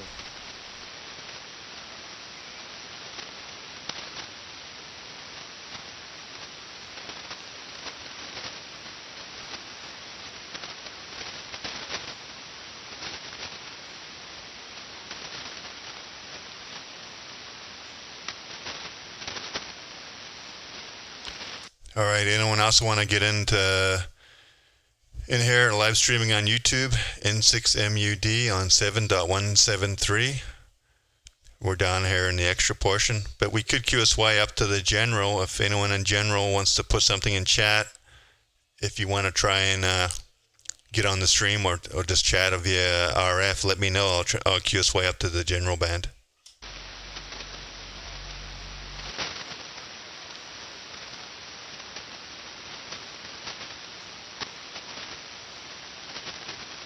Whiskey 2, Yankee November, Tony, Redwood City. Whiskey 2, Yankee November. Hey, good evening, Redwood City. How you doing? I'm doing very well. Thank you very much. I was thumbing through the channels and, I think there was some crazy stock thing today about some Moderna cancer vaccine. Did you hear about that one? I saw. I don't pay a lot of attention all day long to the. I mean, I invest, but I typically, when I wake up in the morning, I look at the news, CNBC and stuff, app and that. But something came across my news feed about some cancer vaccine. Is that what you're talking about? There's some type of vaccine to prevent. I don't know what type of cancer, but is that the context there? Yeah, that's exactly it. I was sitting at this lunch table and I noticed these guys look at each other and just start giggling, and next thing you know, I get this feeling of, man, I missed the boat again. You know, you always hear about that one, 1 or 2 days late. I said, well, we should buy. And they said, yeah, should have. Oh, it was a good time. Good hearing you guys. You guys are coming in really well over here on the, well, I don't know where you guys are, but I'm on the West Coast. Oh, yeah, I'm in San Diego. Redwood City, is that up by, like, north of San Francisco? Yeah, we're just south of it by about 20 minutes or so. Okay, well, the gentleman I was talking to earlier, Mike, he was in Valencia or somewhere around there, which is, I don't know, maybe 100 miles, maybe 150, 120 miles as the crow flies. So he is much closer. You're further away, so I think the band's going longer. But yeah, I'm doing about 1,450 watts here, and coming from a compromised loop antenna. But you're sounding good from Redwood City into San Diego. Well, that sounds fantastic. I think that kind of power would melt like everything I have coming out of my radio. Maybe one day, but currently I'm just running to 100 to my new Palomar off-center fed. And they do something a little different and keep one leg, I think, at nearly 40 feet, and the other one much shorter than your typical off-center fed dipole. And since I put this one up, I've been getting really great contacts, nearly NVIS type. So it's nice to come through in San Diego and hear some folks in, like, now Mexico or something, or New Mexico. Whiskey 2, Yankee November. Yeah, Whiskey 2, Yankee November, N6 MUD live streaming. Well, you're 10 over 9 with 100 watts. That's really good. So that antenna is working for you. If you want to hear how you sound, check out the live stream. Just go to YouTube, type in my call sign, N6MUD, N6MUD, and the live stream will come up, and you can kind of scrub it back a minute or two, and you can hear how you sound, Narova.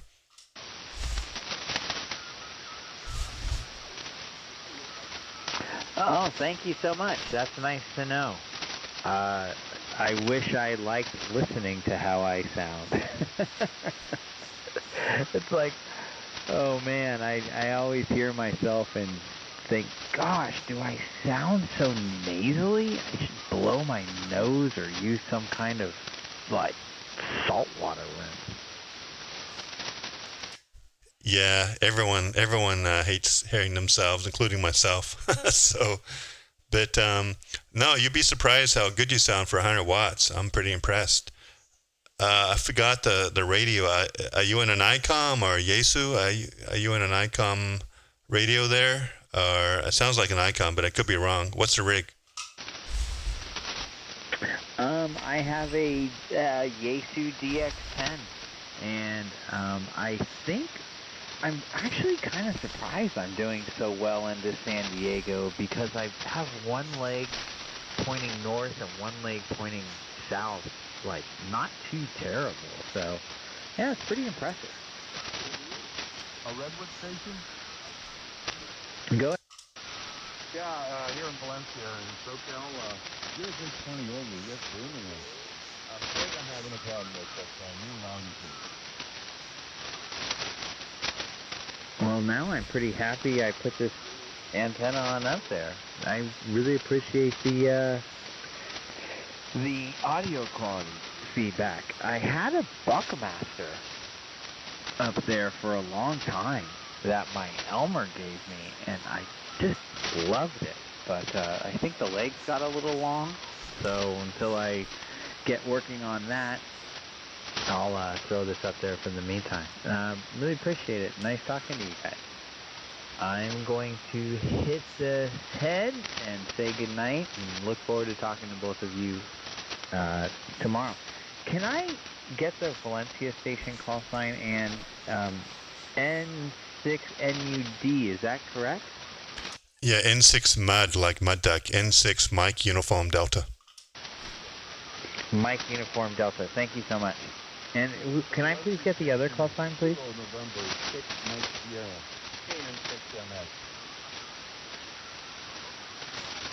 Kilo Mike 6, Mike Sierra? Kilo November 6, Mike Sierra. Great. Thank you so much, Kilo November 6, Mike Sierra.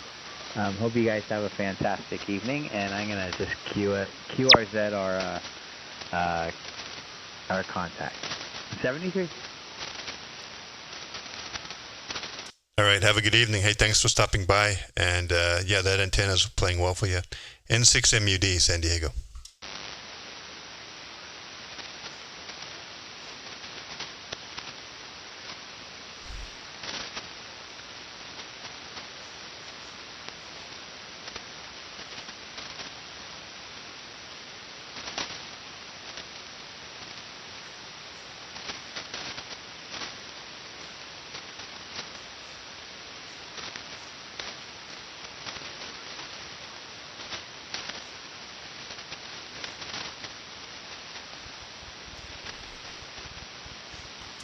All right, this is N6MUD live streaming on YouTube, 7.173. Just curious if anyone else there wants to get in on the stream or hear how they sound. November 6, Mike Uniform Delta.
I want to check out this Kenwood radio for a second here.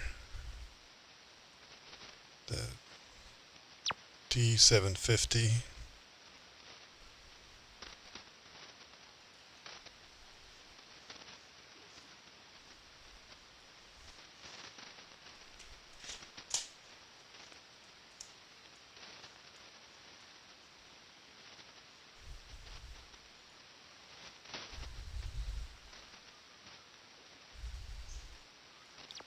Okay, so this D750 here is $1,200, according to GM at HRO.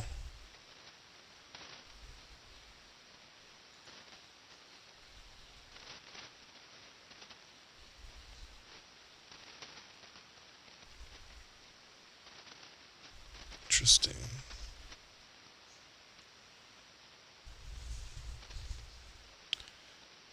Got a nice front-facing speaker there. It's loud.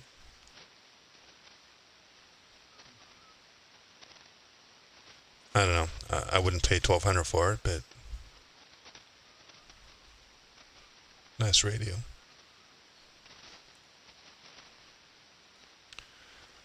All right, November 6, Mike Uniform Delta, San Diego, listening on 7.173.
Válgame Gil. Aquí seguimos bregando. Yo creo que aquí este es el mejor setting que pude conseguir.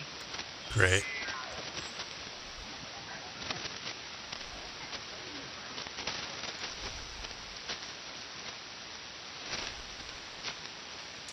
Is a frequency in use from November 6 Mike Uniform Delta 7.294.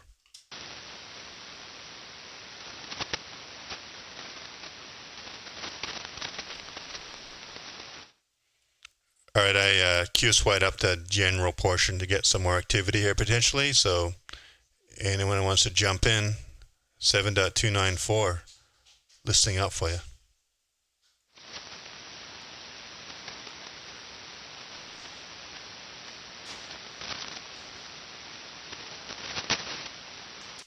Here is November 6 Mike Uniform Delta N6MUD, listening on 7.294.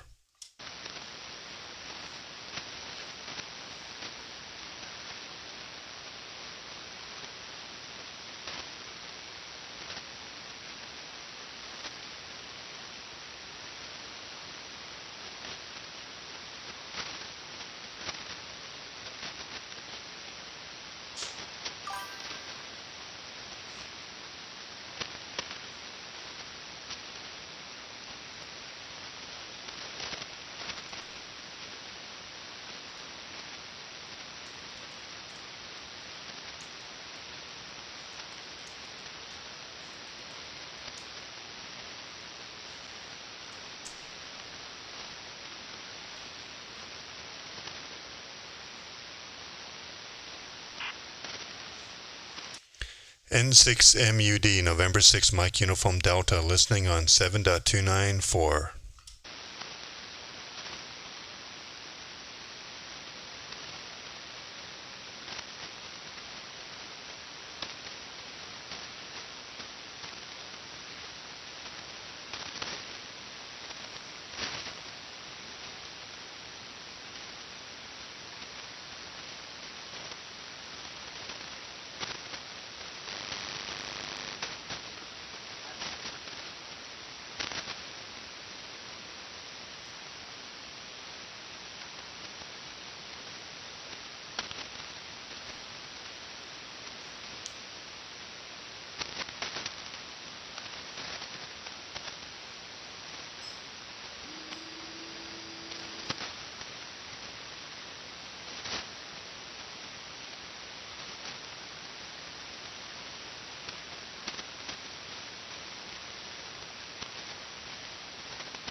CQ40 meters, CQ40 meters. Here it is, November 6 Mike Uniform Delta N6MUD San Diego. CQ40 meters from November 6 Mike Uniform Delta San Diego.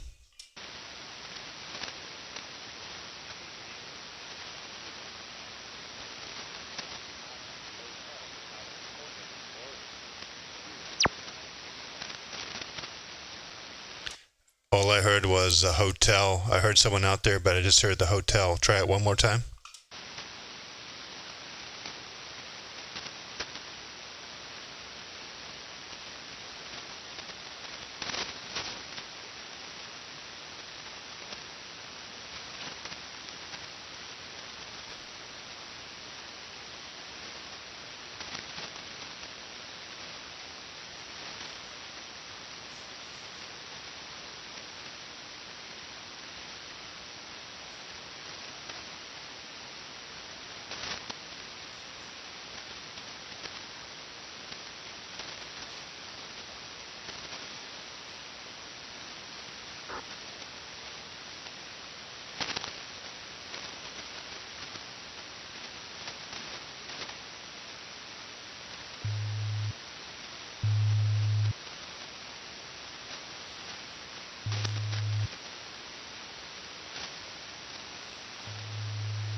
Somebody's tuning up.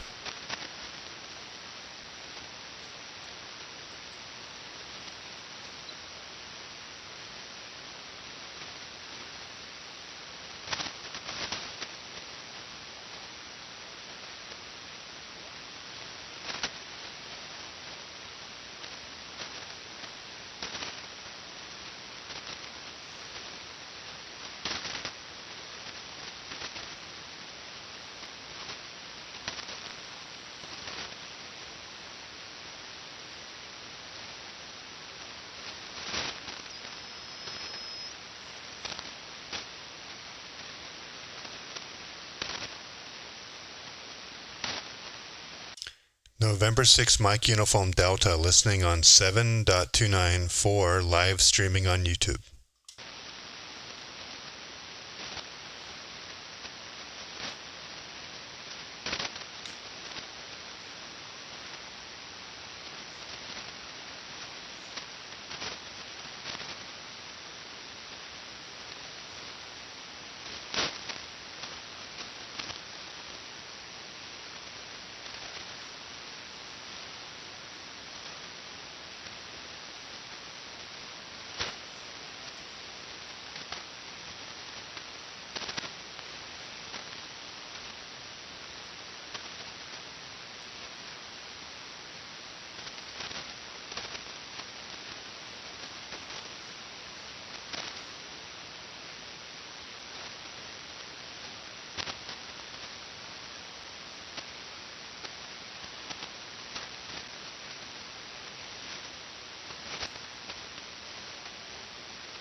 Alright, I'll give it another 10 minutes and I'll shut down here. November 6 Mike Uniform Delta, San Diego.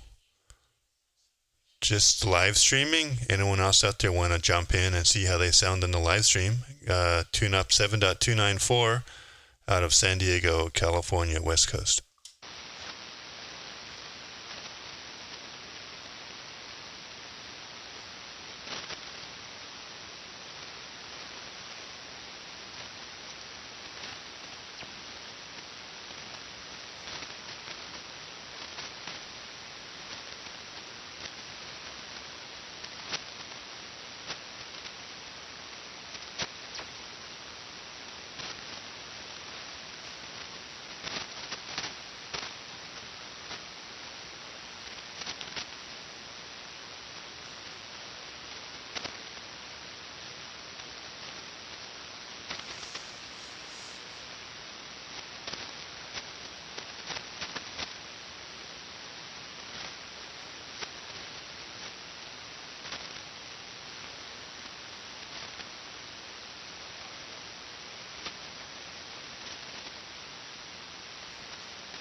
Turn on some NR4. There we go.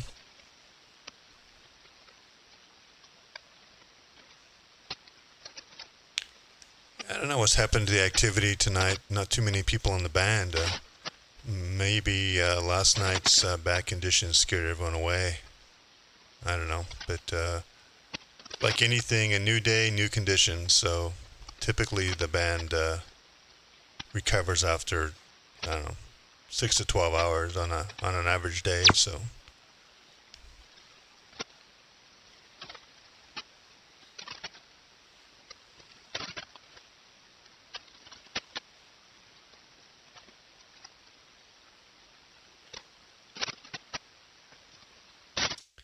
CQ 40 meters, November 6, Mike Uniform Delta, San Diego.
If 20 is still open, I can go up there and listen. Is it? I can quickly check here, but I don't think it's going to be. Turn off noise reduction. Apparently it can be done. It goes in on the tuner board, and they don't want you to do it till like that. Well, okay, explain why would I want to do that? Well, you correct the amplifier as well. At the moment, you're only correcting your radio. I'm correcting the radio and the amplifier, although.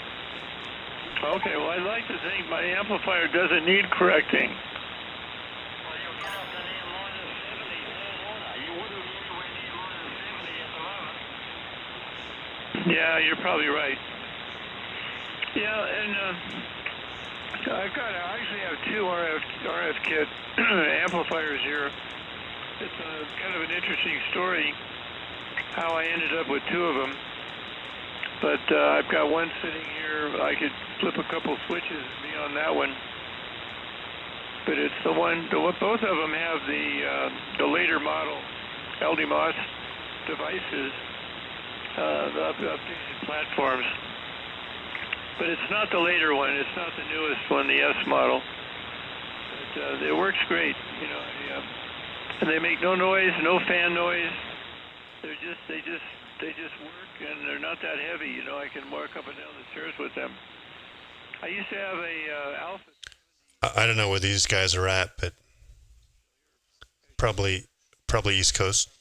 I had an Alpha 87A, and that sucker was a bruiser. It was like 85 pounds. And if I had to do anything with it, I had to take the transformer out of it. That was half the weight. But I found a guy that really wanted one, and so I parted with it and kept the RF kit.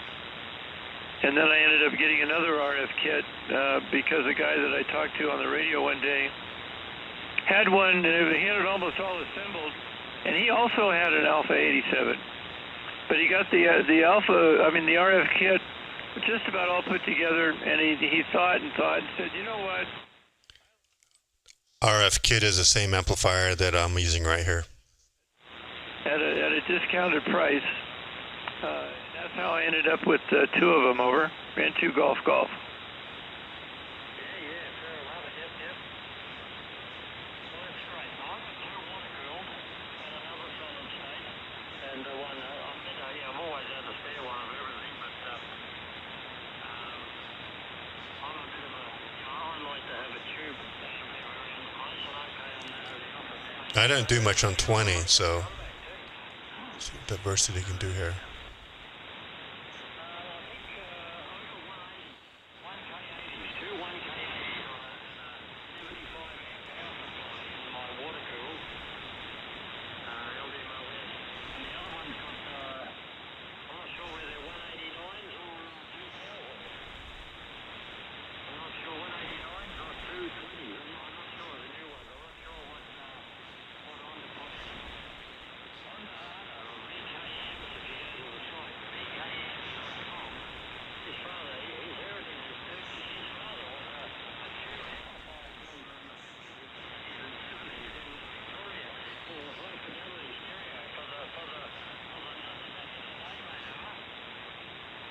Hey, that's interesting. I'm going to look up vkamps.com and see what they offer. Go and have a look at the water cool one. While you're having a dig there's a water cooled amp there. You can see it. He's using a version 3 control kit, and that's from Alex in Russia. The same one as this lot you use. Kilo X-ray 7, Victor Hotel Foxtrot. Okay, Victor Alpha 6 station, go ahead, sir. Is there a Victor Alpha 6 station?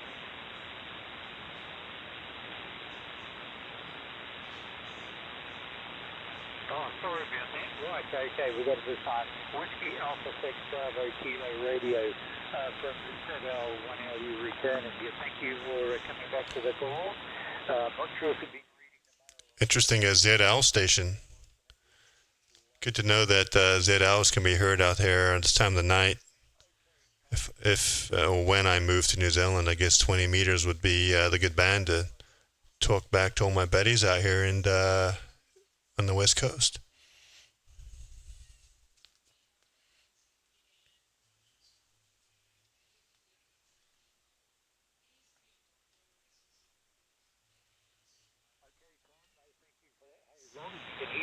That's the line for.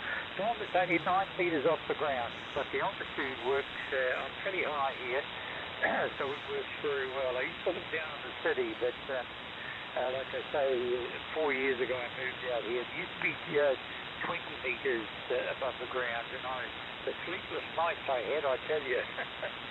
Yeah, so when I moved out here, I thought, I'm only going to put this in about 9 or 10 meters. It's not very high. And it works. It works bloody well. Excuse my language. Quite pleased with it. So, yeah, it's not very high, Tom Roger.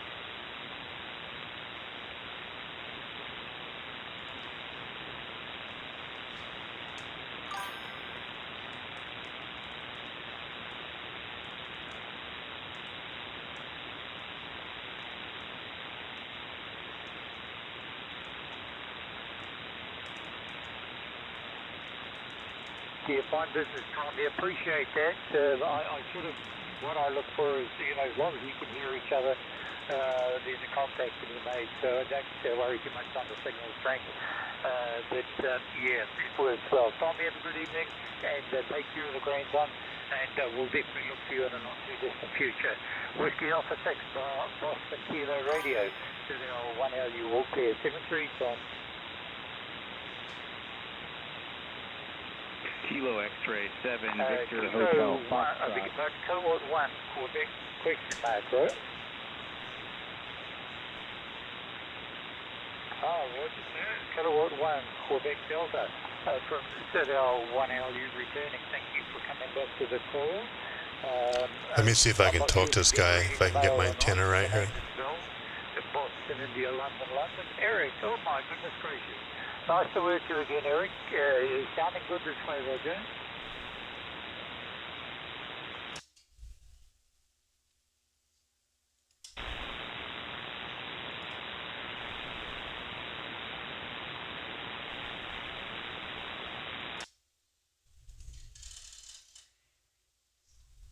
Tuned up all right. Through very nice, and nice audio.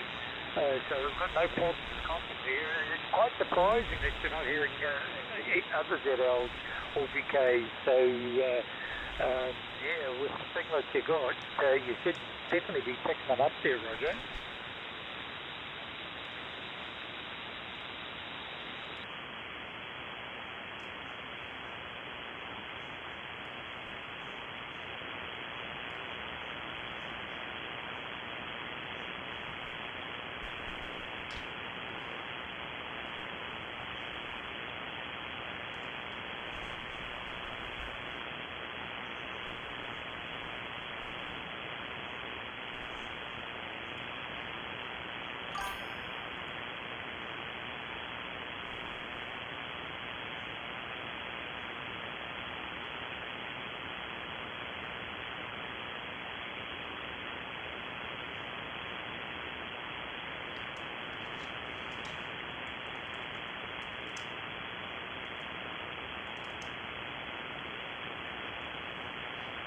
Yeah, 100%. So definitely down, that's for sure. And, I've sort of been listening on 15 meters. 10 meters I've given up for a little while. But 15 meters, I put a few calls out now and again. But there's not a lot of takers there, so then I'll try to come down on the 20. And a little bit later on, I'll go on to 40 meters and work a few on 40 meters of an evening. But, that extra 800 watts, yeah, it'll do the job. Legally I can run a kilowatt, but I generally don't. So with the location, of course, and the TH11, I really don't need to. So I don't push things. But anyway, that's just me, Eric. And like I say, as long as we can hear each other, hey, that's fine with me, is it? N6MUD, San Diego. Oh, stand by, sir.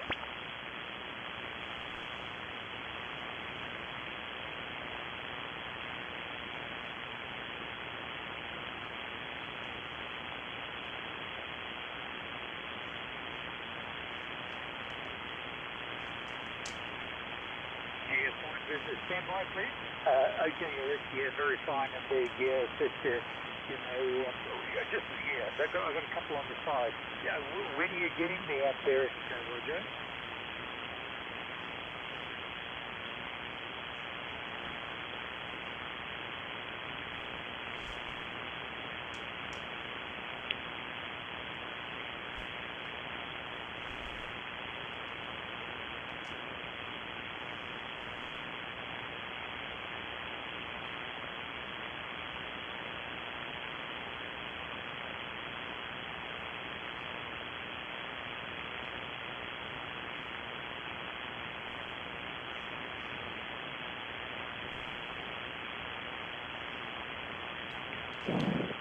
Gonna give this guy a shot, see if he can copy me. I very rarely talk on 20. Is it solid state or tube amplifier? Oh, right, good stuff. Yeah, I run all tubes this way out here, Rick, for sure. So no trouble. I'll be interested to hear if when you get things up and running, I'm dead certain you'll find a tuner floating around somewhere. You guys got more opportunities than we've got down here, that's for sure. So I'm sure you'll pick one up with these. All right, Eric, best of luck to that. Like I say, I'll be really looking forward to hearing you when it's running and see how things perform. I'm sure you're going to perform very nicely. Okay, Dennis, good evening, mate. We'll look for you in the not too distant future. Kenwood, Queen Delta, ZL1 LU. Kilo X-ray 7. November 6, Mike Uniform Delta.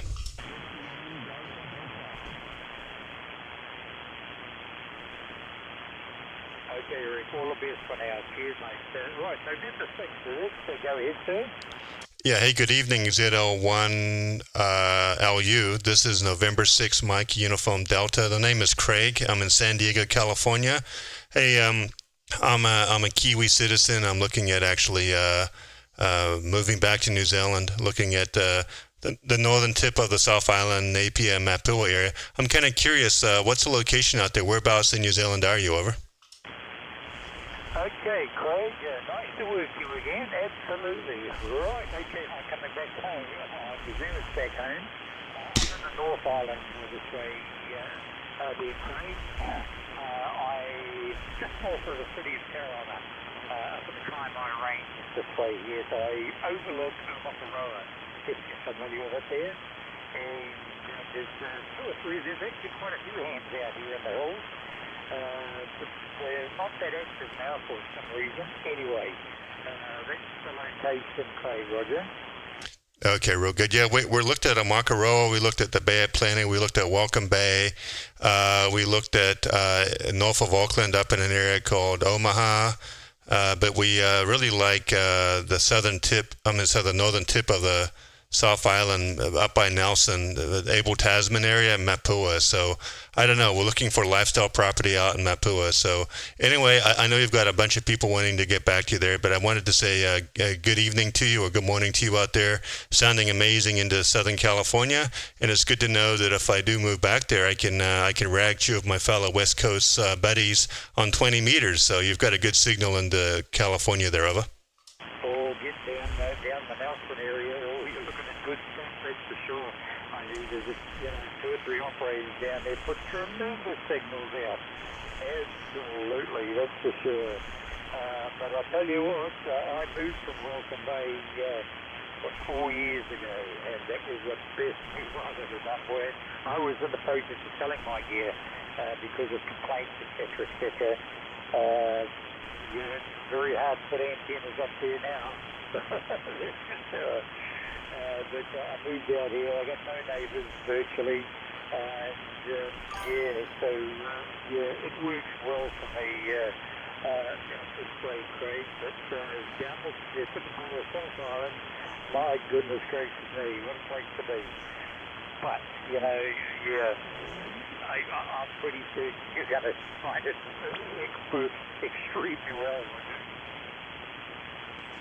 Okay, real good. Well, we've got about a couple more years of work here, and then the plan is to look for some land, buy some land, and then over the next few years, build a custom home and retire in New Zealand. So that's the plan. We'll see what happens. But hey, thanks for the QSO, and I see we've worked before there. So sounding good into San Diego as usual there. Have a good morning out there in Makaroa area, Bay of Plenty. 730ZL1LU from N6MUD, San Diego.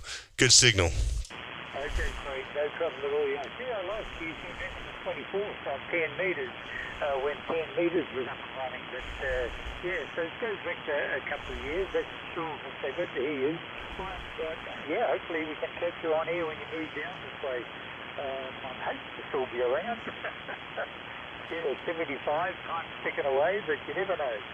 All right, Craig, you take care. Appreciate coming back, and we'll definitely look for you later and keep an eye at Beam Signal. N6MUD, Channel 1LU. Ciao for now, 7-3s. Cheers. Kilo X-Ray 7, Victor Hotel Foxtrot. Alpha Echo 7 Whiskey. Kilo X-Ray 7, Victor Hotel Foxtrot. Question mark Whiskey, Roger. There's Alpha Echo 7 Whiskey. Oh, apologies, Alpha Echo 7. Sorry about that. I thought it was Victor. Sorry about that. Right, Alpha Echo 7 Whiskey. From Citadel, you returning. Yeah. Very good evening, and thanks for the call, Roger. Roger. Yeah, good. I guess down there, good morning, Bill. And anyway, we've worked a couple of weeks ago. Just zooming in here to about 15 dB over this beautiful signal. So I thought I'd give you a quick call and let you know you're still doing well.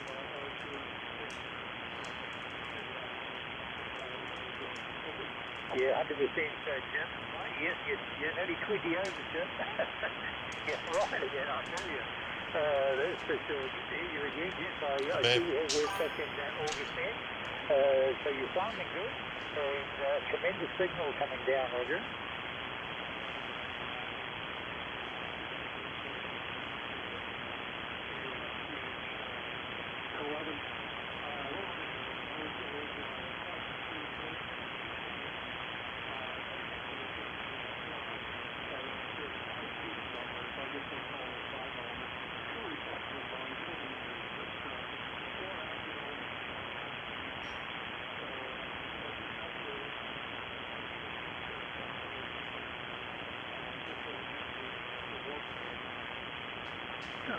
Right, okay. A year with I bought the TH11 today for photo fans there, and yeah, so although I haven't really worked a lot of 15 or 12 metres, it's a good condition, but that was the reason why I bought it. And I'm pleased I did. Solid antenna. It'll last my lifetime out, that's for sure. So like a lot of these antennas do anyway, so they're made consistently to last, and last they do well. I'm pleased to hear that high gain is slowly getting back into business again, just in case we do need parts. So that was, I was very happy to hear that some time ago now. So I don't know if they're up and running yet, but we'll certainly keep tabs there, Jim. That's for sure. No, sounding very good. Anyway, Jim, I'm going to carry on. So we're going to find you in the field very, very soon. It's just after 5 o'clock in the evening this way, so my evening meal is just around the corner. Echo 7 Whiskey, said L1LU.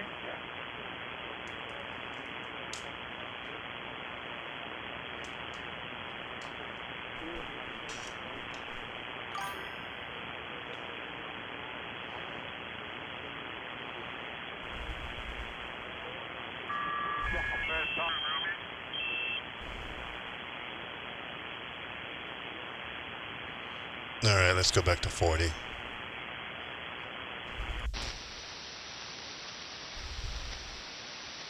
Yeah, I was just trying out 20 because 40 was dead. So let's take a look here.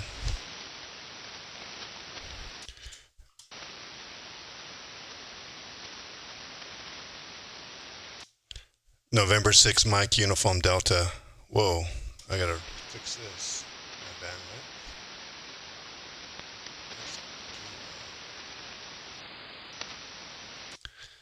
November 6 Mike Uniform Delta is a frequency in use.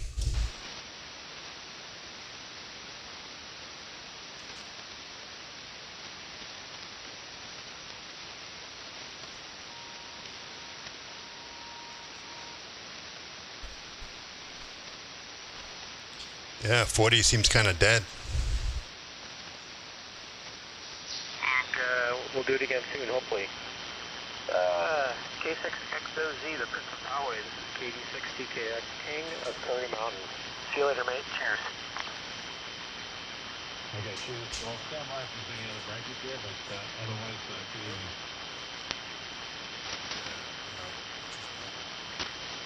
Hey, Brendan, I don't know if you can copy me. Good evening, N6MUD. G'day, Craig. How you doing, mate? Pretty good. I know the band's long here, so I'm about to shut it down for the night. But I was just up on 20. I got bored with 40. I went up to 20, and I contacted a ZL. So I never really do much on 20, but the conditions are pretty good.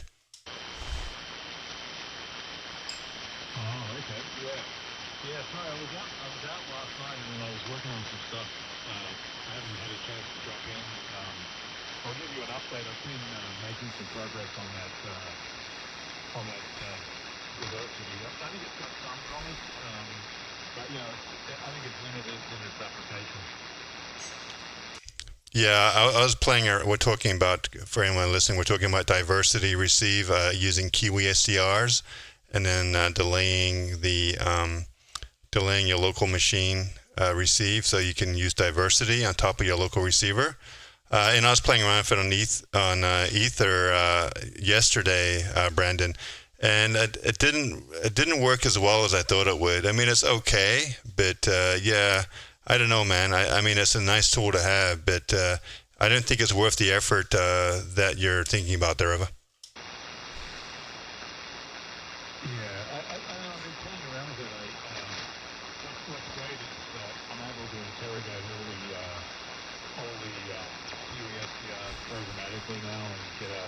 Get a list for that of what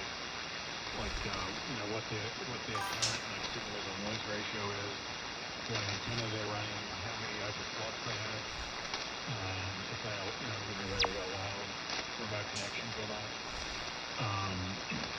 So what I was looking at, a couple of things. One is maybe do some intelligent, for local SDRs, we can actually do diversity. See how good that is. And then also, instead of diversity, you can also do remote listening. So like if you have a station that you're, say, talking to the X to, and you can't hear the other side of the conversation. So right now, that prototype I have, I can run two simultaneous Kiwis and the Phoenix as well, and I can do searches. I can do searches on open-SDRs, based on their grid square and based on who is on the conversation. So I'll play around with it a bit more, but I think if many people started to use it, it would end up taking all the contact in the local Kiwis. Back to you. Yeah, that's what George made a comment on. We've only got a finite number of slots on Kiwi, so yeah, it's almost like you'd have to somehow be able to share the slots. Like, say if me and you wanted diversity and we're logged into like Half Moon Bay and we're on the same frequency, the SDR would have to be smart enough to actually share that stream across more than one client, Yeah. I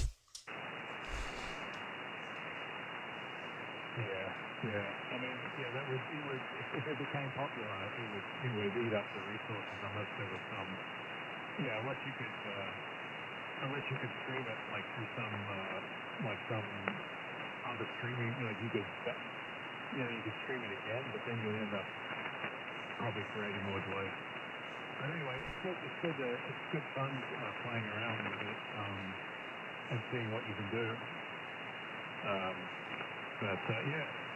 All right, well, we'll catch you later tonight. I'll see if I catch you when the band's set. Yeah, okay, Brandon. All right, man. Yeah, good running into you. Maybe we'll catch you some other night there. Have a good evening. N6MUD, San Diego. Right, okay. Still N6MUD, K6600.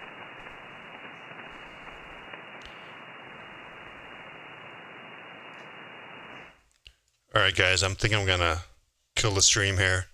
It's been fun. No, not as much activity on the ESSB side, but maybe there'll be more out here tomorrow night. Thanks for all you guys' participation.